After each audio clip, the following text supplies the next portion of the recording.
नमस्कार, मैं हूं आपके साथ आदर्श तिवारी। आप देख रहे हैं न्यूज स्टेट पर आपके मुद्दे। चुनावी सरगर्मियों के बीच एक बार फिर से प्याज के दाम आसमान छूने लगे हैं। प्रदेश में एक हफ्ते पहले तक 35 से 40 रुपए किलो बिकने वाला प्याज शतक लगाने को बेताब है, तो कांग्रेस इसे सियासी मुद्दे को भुनाने में लगी है। कांग्रेस ने सरकार पर महंगाई को लेकर निशाना साधा तो बीजेपी ने पलटवार करते हुए कांग्रेस सरकार के दिनों की याद दिलाई है। सवाल है कि प्याज की कीमत बढ़ने की वजह क्या है। चुनाव के वक्त विपक्ष को मुद्दा मिल गया है, महंगे प्याज का वोटरों पर असर पड़ेगा और प्याज की कीमत कैसे होगी कम, विपक्ष के वार कैसे निपटेगी सरकार, सभी सवालों पर विस्तार से चर्चा करेंगे। लेकिन उससे पहले देखते हैं रिपोर्ट। अच्छे दिन किसी के बिना ऐसे अच्छे दिन किसी के बिना महंगाई आसमां को छुपी जाए, टमाटर लाल रंग दिखलाए, पेट्रोल डीजल अब सेंचुरी लगाए, प्याज खून के आंसू रुलवाए, सिलेंडर में गैस नहीं भर पाए, थाली से खाना गायब होता जाए, कि जीना तो दुश्वार हो गया। इतिहास गवाह रहा है कि जब जब प्याज के दाम बढ़े हैं तो सरकारें भी हिल गई हैं। देश में कई राज्यों में विधानसभा के चुनाव होने हैं, चुनावी बिगुल भी बच चुका है। ऐसे में प्याज के दाम भी इतनी तेजी के साथ बढ़ रहे हैं कि अब प्याज ग्राहकों के आंसू निकाल रहा है और सियासी पारा भी चढ़ा रहा है। प्याज के तेजी के साथ बढ़ते दाम चुनावी संग्राम के बीच कहीं सरकार के लिए सरदर्द न बन जाए। मैं सब्जी वगैरह खरीदना आया हूँ, प्याज वगैरह, तो भाव तो प्याज के मतलब आसमान छू रहे हैं। 70-80 रुपए किलो, 50 रुपए किलो, दो प्रकार के प्याज बाजार में वितरित हो रहे हैं, बिक्री हो रहे हैं कि 70 रुपए किलो, 80 रुपए किलो। वहीं दुकान प्याज कम सप्लाई की वजह पिछले दिनों के खराब मौसम को बता रही है। दुकानदारों का कहना है कि नए प्याज के आते ही प्याज की कीमत कम होने लगेगी। उससे क्या है, प्याज बहुत खराब हो चुकी है और ऊपर से अभी अपन के एमपी में क्या है, बारिश कम हुई है, तो बारिश का ही कारण है कि बेमौसम बारिश है। वहीं इस पर सियासत भी गरमा गई है। कांग्रेस ने प्याज की बढ़ती कीमत के विरोध में प्याज की माला पहनकर प्रेस कॉन्फ्रेंस की, केंद्र और राज्य सरकार पर निशाना साधा। एक कांग्रेस का समय था जब बटुए में पैसा लेकर जाते थे और थैला भर सामान लेकर आते थे, और अब भाजपा का शासन है, चाहे केंद्र की बात करें चाहे मध्य प्रदेश की बात करें, कि सूरत हाल ये हो गया है कि अब थैला भर पैसा लेके जाएं और बटुए में सामान लेकर आए। आज जब हम ये प्याज की माला बनवा रहे थे तो ये जानकर और समझकर बनवा रहे थे कि हमारी जो पीसीसी का बजट है वो कुछ दिनों के लिए हिल जाएगा, इसलिए ये माला पहने। वहीं बीजेपी कांग्रेस के वार पर पलटवार करने में लगी है। कांग्रेस को अपनी सरकार के दिन याद दिला रही है। मध्य प्रदेश का हर व्यक्ति परेशान था बंटाधार की सरकार से। उन्हें जानकारी लेनी चाहिए 15 महीने की वो कमलनाथ सरकार की, जब वल्लभ भवन दलाली का अड्डा बना दिया गया था और किसान बेहाल था, युवा परेशान था और सब के सब वादा खिलाफी से परेशान थे। तब जाके मुझे लगता है कि मध्य प्रदेश का उनका ज्ञानवर्धन होगा। चुनावी संग्राम के बीच प्याज की बढ़ती कीमत ने जहां विपक्ष को घेरने का एक मौका दे दिया है, तो वहीं सरकार की भी चिंता बढ़ा दी है। इतिहास गवाह रहा है कि प्याज की वजह से कई सरकारों को सत्ता से हाथ धोना पड़ा है। ऐसे में देखने वाली बात होगी कि चुनावी मौसम में सरकार इससे कैसे निपटती है। भोपाल से नीलम कुर्वे के साथ टीम न्यूज स्टेट। प्याज जब रुलाती है तो जाहिर सी बात है, बढ़ते हुए दाम हर आम इंसान को खूब परेशान करते हैं। और ऐसे में प्याज के बढ़ते हुए दाम इस वक्त हर किसी के आंखों में आंसू लाने का काम कर रहे हैं। लेकिन क्या ये प्याज सिर्फ और सिर्फ चुनावी मुद्दा बनकर रह जाएगा? और क्या प्याज के इर्द गिर्द आने वाले दिनों में मध्य प्रदेश और छत्तीसगढ़ में सियासत घूमती दिखाई देगी? क्योंकि ये प्याज ही है जो कभी नेताओं को सत्ता से बेदखल कर देती है तो किसी की सत्ता को बचा भी लेती है। वो दौर भी सबको याद है कि जब इंदिरा गांधी पूर्व प्रधानमंत्री भी प्याज की माला पहनने को मजबूर हो गई थी और प्याज के सहारे ही 1980 में भी वो कहीं ना कहीं सरकार को घेरने में कामयाब हुई और उसके बाद सत्ता में भी आई। वो प्याज ही है जिसने शीला दीक्षित की दिल्ली में सरकार बचाई, तो वो प्याज ही है जिसने सुषमा स्वराज की दिल्ली के मुख्यमंत्री की कुर्सी से उन्हें हाथ धोने पर मजबूर कर दिया। प्याज के इर्द गिर्द हो रही सियासत देश में एक बार फिर से उफान मार रही है, क्योंकि बीते कुछ दिनों से प्याज के दाम आसमान छू रहे हैं। एक बार फिर से प्याज के दाम आसमान छूते हुए नजर आ रहे हैं। जो प्याज बीते हफ्ते तक 30 से 40 रुपए प्रति किलो बिक रही थी, अब वो सैकड़ा लगाने को बेताब है, शतक के पार पहुंच रही है, शतक के पास पहुंच रही है। लेकिन सिर्फ एक राज्य का हाल नहीं है, ये हाल मध्य प्रदेश का भी है तो छत्तीसगढ़ का भी है, ये हाल उत्तर प्रदेश का भी है तो यही हाल राजस्थान का भी है। सवाल यह है कि क्या सिर्फ और सिर्फ प्याज पर सियासत होगी या फिर इसका कुछ समाधान भी निकलेगा। और आखिरकार प्याज आम जनता की थाली का जो एक महत्वपूर्ण हिस्सा है इसे कहा जाए, क्योंकि हर सब्जियों में प्याज जरूर पड़ता है और ऐसे में प्याज के बिना थाली का जो स्वाद है वो भी फीका हो जाता है। तो ये प्याज कहीं ऐसा ना हो कि आने वाले दिनों में राजनीति में कई दलों का भी स्वाद फीका कर दे। अब इस मुद्दे को भुनाने में विपक्ष कितना कामयाब हो पाएगा? क्या सिर्फ और सिर्फ सियासत होगी या फिर इसके बाद हम कुछ इसमें नतीजा भी देखेंगे? हाल ही में जब लगातार प्याज के बढ़ते हुए दाम नजर आए, क्योंकि एक तरफ प्याज के बढ़ते हुए दामों के पीछे का कारण बताया जा रहा है कि महाराष्ट्र और कई राज्यों से, जहां से ज्यादातर हम देखते हैं प्याज आते हैं, तो वहां पर बारिश देर से हुई जिसके चलते प्याज के दामों में बढ़ोतरी हुई है। प्याज के दाम भी किसानों को नहीं मिल पाए थे जिसके चलते बढ़ोतरी की बात निकलकर सामने आई। लेकिन असल वजह क्या है? क्या सिर्फ सियासत होगी या कुछ इसका नतीजा भी निकलेगा? और इसी सवाल का जवाब जानने के लिए हमारे साथ हम खास मेहमान जुड़ गए। सबसे पहले मैं आपका उनका तारुफ करवा देता हूं। हमारे साथ डॉक्टर सत्यप्रकाश शर्मा जुड़े हुए हैं, वरिष्ठ पत्रकार हैं। हमारे साथ किसान नेता अनिल यादव भोपाल स्टूडियो जुड़े हुए हैं। तो वहीं अपराजिता पांडे भी जुड़ी हुई है जो कि कांग्रेस पार्टी की एमपी प्रवक्ता है। आप तीनों का बहुत बहुत स्वागत है न्यूज स्टेट पर। सबसे पहले अनिल जी, मैं आप ही के पास आना चाहूंगा। किसान परेशान हैं, आम आदमी की थाली से प्याज गायब हो रहा है। सर, बीते हफ्ते तो 35 रुपए किलो की बिक रहा था ना प्याज, 30 रुपए 35 किलो रुपए, अचानक से 70-80 पहुंच गया, क्या कारण है? देखिए क्या है, पहले सरकार ने जो है प्याज के ऊपर निर्यात पे रोक लगाई थी और निर्यात पे रोक लगाने का मतलब ये किसान समझ रहा था कि प्याज के रेट नीचे आएंगे। उस समय किसान ने भरमार कि प्याज को पूरा मार्केट में निकाल दिया। लेकिन इस खेल को भली भांति व्यापारी उद्योगपति जो बड़े व्यापारी हैं और मार्केट को देखते हैं, उन्होंने कहीं न कहीं प्याज को जमाखोरी का वो अड्डा बना लिया और इस पे भारतीय जनता पार्टी की सरकार ने ध्यान बिल्कुल नहीं दिया और ना अब दे रही है।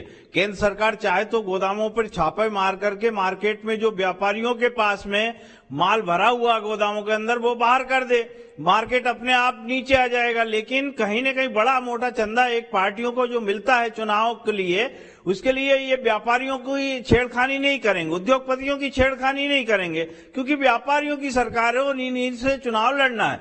लेकिन किसानों के हाथ में जब भी प्याज लहसुन वगैरह जब पड़ती है तो ये मान के चलिएगा कि उसको नीचे कैसे लाया जाए और व्यापारियों के हाथ में जाने के बाद में उसको मार्केट में कैसे उछाल भरा जाए, वो तो जाहिर सी बात है। ये लोग करोड़ों रुपए का माल जो है स्टॉक कर लेते हैं और स्टॉक के कारण ही मार्केट अप डाउन होता है। तो इसी प्रकार से लहसुन का भी इन्होंने खेल किया था कि उसको निर्यात बाहर से आयात कर रहे थे लहसुन, और उस समय निर्यात आयात हो रहा था तो लहसुन बहुत नीचे चला गया और किसानों ने डर के मारे पूरा लहसुन निकाल दिया और वह व्यापारियों के हाथों में चला गया। वो लहसुन फिर धीरे धीरे मार्केट उछाल भरने लगा। तो 10-5% जब किसानों के पास लहसुन प्याज रह जाता है और व्यापारी जब बड़े पैमाने पर स्टॉक कर लेते हैं, तब जाकर के सरकार इस प्रकार से खेल करती है कि उनसे जो भी परसेंटेज बना हो, सीधी सी बात है, देखा सुना तो नहीं है, लेकिन ये 100% की सरकार का कहीं न कहीं खेल है, फेल्यूर है इसमें और सरकार की मिली भगत के कारण पे ये चिल्ला चोट होती। लेकिन कहीं न कहीं इस पे चुनाव का प्रभाव पड़ेगा। दूसरी बात ये, चुनाव के प्रभाव में आप ये ले लीजिएगा कि इन्होंने अभी खाद की शॉर्टेज, अभी गेहूं की बोनी है, खाद की ये कालाबाजारी इस प्रकार से हो रही है। उज्जैन जिले में ले लीजिए, नीमच, मंदसौर, आगर में, कि अभी हम इसको बड़ा एक आंदोलन छेड़ने वाले हैं। किसान बड़े परेशान है, त्रस्त है। खाद हर साल की मारामारी, ब्लैक कालाबाजारी होती है, व्यापारियों के पास खाद मिलता है। इसकी रिपोर्ट हम कलेक्टर वगैरह को जगह जगह कर रहे हैं, लेकिन अभी कोई बड़ी कार्रवाई हुई नहीं है। इसको लेकर भी हम धरना, यही प्याज जब बीते हफ्ते तक 30 से 35 रुपए किलो बिक रही थी, जब किसान परेशान था तो केंद्र सरकार ने निर्यात शुल्क 40% घटा दिया। उसके बाद आसमान छूती कीमतें और 70-80 रुपए कई जगह पर मिल रही, कई जगह तो सैकड़ा लगाने को बेताब है। क्या सिर्फ और सिर्फ इसके लिए केंद्र सरकार जिम्मेदार है? क्योंकि कीमतें तो हर राज्य में बढ़ रही है। क्या कोई राज्य सरकार इस पर कंट्रोल के लिए कुछ नहीं कर सकती है? सिर्फ और सिर्फ एक केंद्र सरकार इसके लिए पूरी तरीके से जिम्मेदार? देखिए, पहले तो राज्य सरकार ने अभी जो रिसेंटली 40% एक्साइज ड्यूटी इंपोज की है, जिसके कारण इसका एक्सपोर्ट ना हो। डिक्रीज नहीं किया है, इंपोज किया है प्याज पर। लेकिन एक चीज बताएं, इसमें जरा बड़ा गंभीर मुद्दा है। क्या प्याज का इस वर्ष प्रोडक्शन कम हुआ जिसके कारण शॉर्टेज है, या फिर ड्यूटी बढ़ाने से एक्सपोर्ट रुक गया? जब एक्सपोर्ट रुक गया तो क्या होगा कि किसान से प्याज व्यापारी के पास आ गई, जैसा कि हमारे किसान नेता ने बताया। और वो कहीं ना कहीं प्याज डंप कहां है? किसान के पास है। मांग का नियम है कि अगर डिमांड जब बढ़ती है, कब? जब आपूर्ति कम होती है, और आपूर्ति कम होती है तो भाव बढ़ता है। तो ये भाव बढ़ने का सबसे बड़ा कारण तो कहीं ना कहीं जमाखोरी है। सरकार को स्पष्ट करना चाहिए कि प्रोडक्शन कितना हुआ है, पहली चीज। दूसरा ये स्पष्ट करना चाहिए अगर प्रोडक्शन हुआ है तो प्याज कहां है, उस पर एक्टिव एक्शन होना जरूरी है। अब बात आती है कि आपने कहा कि हिस्ट्री रची है। मुझे याद आ रहा है, मैंने पढ़ा है कई बार। 1980 में जब इलेक्शंस हुए, यानी कि वो दौर ऐसा था जब कांग्रेस के लिए सबसे बड़ा झटका था, क्योंकि आजादी के बाद से पहली बार नॉन कांग्रेस गवर्नमेंट बनी थी। उस समय भी प्याज की दाम ऊंचाइयों पर थे, और उस समय इंदिरा जी ने इस इशू को उठाते हुए कहीं ना कहीं वो इमरजेंसी का जो उनके ऊपर आज चार्जेस लगाए जाते हैं, आरोप लगाए जाते हैं कि वो डेमोक्रेसी के लिए गलत स्टेप था, लेकिन उस स्टेप को धोते हुए उन्होंने इस चीज को इलेक्शन में बहुत आगे लाई और सत्ता में वापसी हुई उनकी। मेरा कहने का तात्पर्य यह कि मध्य प्रदेश, छत्तीसगढ़ और राजस्थान, 3 राज्यों में इलेक्शंस हैं। अगर कांग्रेस इस चीज को भुनाना चाहती है, क्योंकि ना केवल अभी, बल्कि आपको पता हो साप सिंह वर्मा के बाद जाने के बाद जब सुषमा स्वराज जी मुख्यमंत्री बनी, उस समय से सुषमा की सीट गई। महाराष्ट्र में भी ऐसे ही हुआ मनोहर जोशी के समय में। तो मेरा कहने का मतलब ये है कि ये बड़ा क्रूशियल टाइम, दोनों पॉलिटिकल पार्टी, चाहे तो इनकम्बेंट लेकिन अपराजिता जी, अगर इस मुद्दे को भुनाना है तो पहले जनता को ये दिखाना पड़ेगा ना कि भाई कुछ आप उनके लिए कर सकते हैं। क्या सिर्फ और सिर्फ ठीकरा केंद्र सरकार पर फोड़ देना? क्या क्योंकि हमने देखा कि इसी प्याज के दम पर दिल्ली की राज्य सरकार तक हिली थी कभी, तो क्या पूरी तरीके से केंद्र सरकार के कंट्रोल में है? क्या छत्तीसगढ़ और राजस्थान में भी रागिनी नायक वहां पर प्याज की माला पहनकर सरकार के खिलाफ बोलेंगी कि आखिर यहां पर क्यों प्याज महंगी है? और क्या कांग्रेस पार्टी की राज्य सरकारों ने प्याज के दाम को कंट्रोल करने के लिए कदम उठाया? क्या छत्तीसगढ़ में प्याज सस्ती है मैम? क्या राजस्थान में सस्ती है प्याज? देखिए, आज जिस प्रकार से केंद्र की बात करें या राज्यों की बात करें, जिस प्रकार से आज आर्थिक बदहाली और जनता के खिलाफ अत्याचार बढ़ता चला जा रहा है, उससे साफ है कि मोदी सरकार, केंद्र सरकार और शिवराज सिंह चौहान जी की सरकार यहाँ मध्य प्रदेश पे किसान विरोधी सरकार है। और ये मैं आपको बताती हूँ क्यों।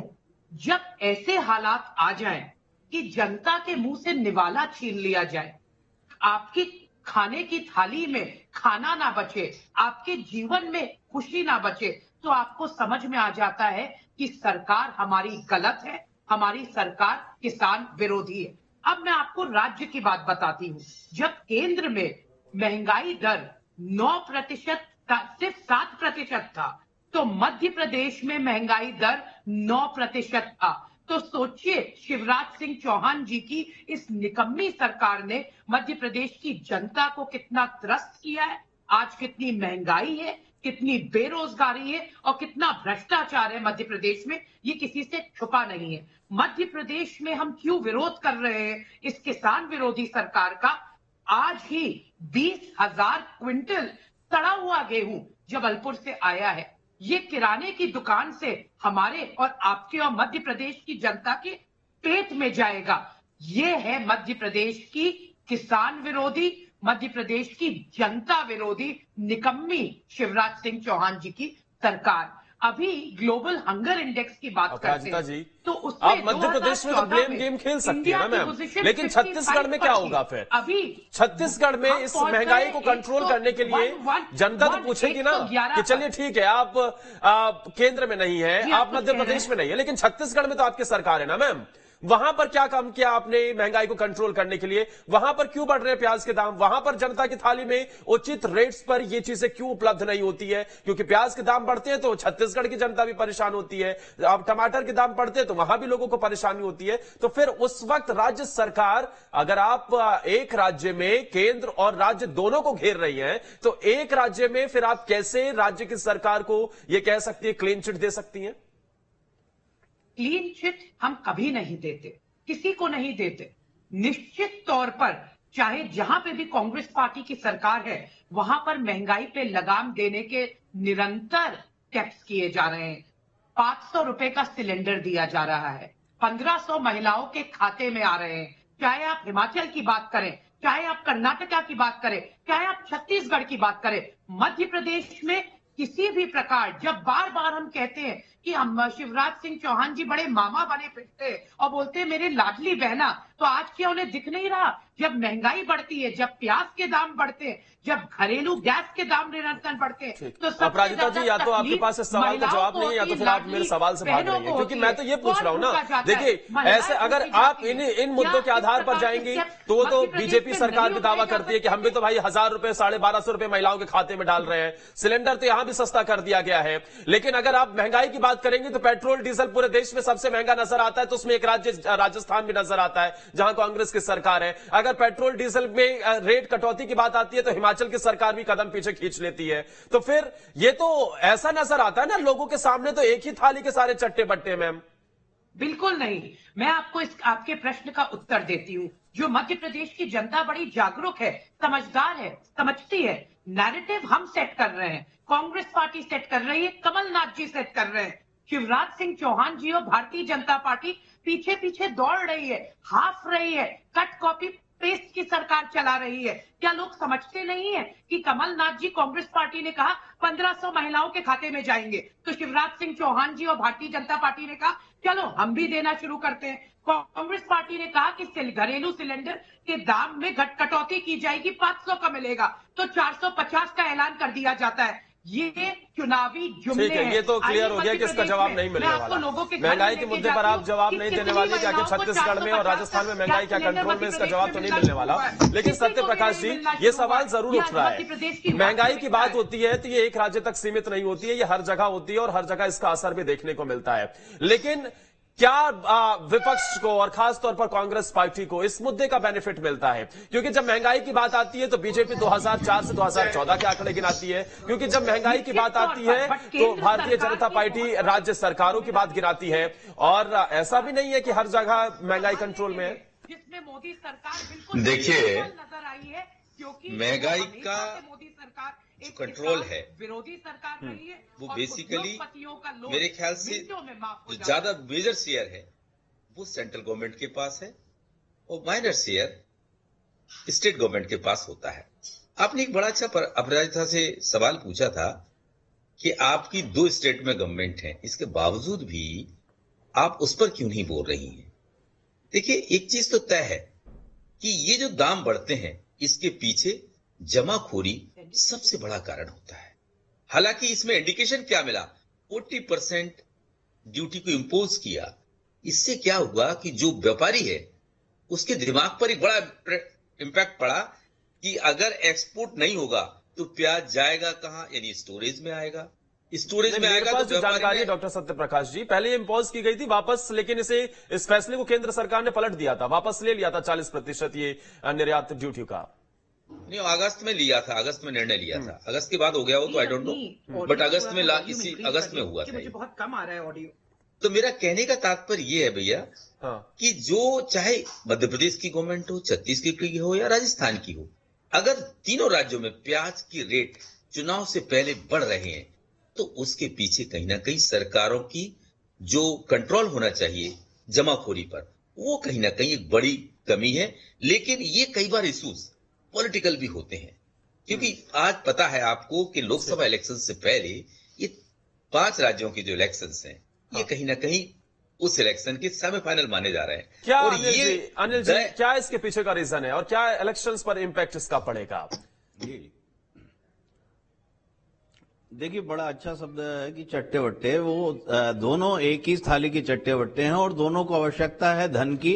चुनाव का समय है, ऐसा तो है नहीं कि केंद्र और राज्य सरकार चाहे तो ये बिचौलिए जो भी हैं और जो जमाखोर हैं उनसे गोडाउन से प्याज बाहर नहीं निकलवा सकती थी, लेकिन नहीं, सबको मालूम है और धन की चुनाव के अंदर सबको आवश्यकता है। जब मैंने देखा 2017 का जब हम आंदोलन कर रहे थे उस समय भी व्यापारियों के जो न्यूनतम समर्थन मूल्य की बात आई थी तो सभी व्यापारी जाके मुख्यमंत्री जी से मिले थे और फैसला बदलवा लिया था। तो व्यापारियों की चलती है, धनवानों की चलती है, इसमें कोई दो राय नहीं। सरकारें जो चल रही है वो मात्र उद्योगपति व्यापारियों से चल रही है और सब जमाखोरी का कारण ही ये है कि सरकारें चाहे कांग्रेस की रही हो या बीजेपी की रही हो, तो धन की आवश्यकता। चुनाव में बड़ी बड़ी इनकी बिल्डिंगें बन रही, इनके कार्यालय बन रहे, वो कहां से धन आएगा भाई? पार्टी फंडिंग कहां से होगी? ये कौन लोग दे रहे हैं? कोई छोटे किसान नहीं दे रहे, मजदूर नहीं दे रहे, मध्यवर्गीय लोग नहीं दे रहे। ये सब जो धन है ये इन्हीं जमाखोरों से, ये इन्हीं उद्योगपति, इन्हीं व्यापारियों से, ये कहां से आता? अरबपति खरबपति एक एक साल में जो विधायक सांसद रहते हैं वो देखिए आप, 100 200 गुना इनकी संपत्तियां बढ़ जाती है। वो कैसे बढ़ती है? सिर्फ चुनाव के टाइम पे चिल्ला चोट होती है, ये सब जमाखोरी। आज क्यों 100 रुपए भाव हुआ प्याज का? जब किसान के हाथ में होता तब क्यों नहीं होता 100 रुपए भाव? जब प्याज लहसुन वगैरह होती है जब 100 रुपए, जब गेहूं का भाव होता तब नीचे आवक बढ़ गई, ये वाली बात बोल करके आप नीचे ले आते हैं। सिर्फ जमाखोरी करने के बाद भी, व्यापारियों के हाथ में सारा माल पहुंचने के बाद में ये पार्टियों की मिली भगत रहती है, उसके बाद में मूल्य बढ़ा दिया जवाब दीजिए आप राजिता जी। सीधे सीधे जमाखोरी पर कंट्रोल करने के लिए जहां आपकी सरकारें, वहां पर क्या कदम उठाए गए? कि कांग्रेस पार्टी के तो कोई भी कार्यालय नहीं बना, भव्य कार्यालय बन रहे हैं भारतीय जनता पार्टी के। आइए राजधानी भोपाल में देखिए, कांग्रेस पार्टी का जैसा कार्यालय सालों पहले था आज भी वही है। यादव जी, आप एक बहुत जागरूक किसान नेता है, ये कोई मिली भगत नहीं है। भारतीय जनता पार्टी स्पष्ट तौर पर टूट बूट की सरकार है, किसान विरोधी सरकार है। किसानों की जान चली गई, हमने देखा किसान आंदोलन में, पर हमारे प्रधानमंत्री जी के पास तो फिर ऐसा क्यों होता है मैम? महंगाई की बात करते करते आप सनातन पर चले जाते हैं, आप राम मंदिर का मुद्दा उठाते हैं और आप धर्म के नाम पर सियासत करने लग जाते हैं। इंटेक्ट रही है ना मैम? अगर कांग्रेस पार्टी महंगाई को बड़ा मुद्दा मान रही है तो फिर महंगाई पर चुनाव लड़िए।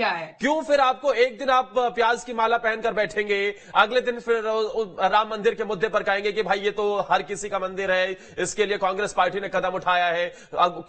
कमलनाथ बोलेंगे मेरे से बड़ा कोई हिंदू नहीं है। बिल्कुल नहीं। छोटा सा जवाब दीजिए। हमने कहा कि राम मंदिर हर एक भारतीय का मंदिर है, कांग्रेस पार्टी का नहीं, ना भारतीय जनता पार्टी का। ये आस्था का विषय है, आस्था का राजनीतिकरण भारतीय जनता पार्टी। यही सवाल उठता है कि जब बात होती है महंगाई के मुद्दे की तो आखिरकार महंगाई जनता के लिए तो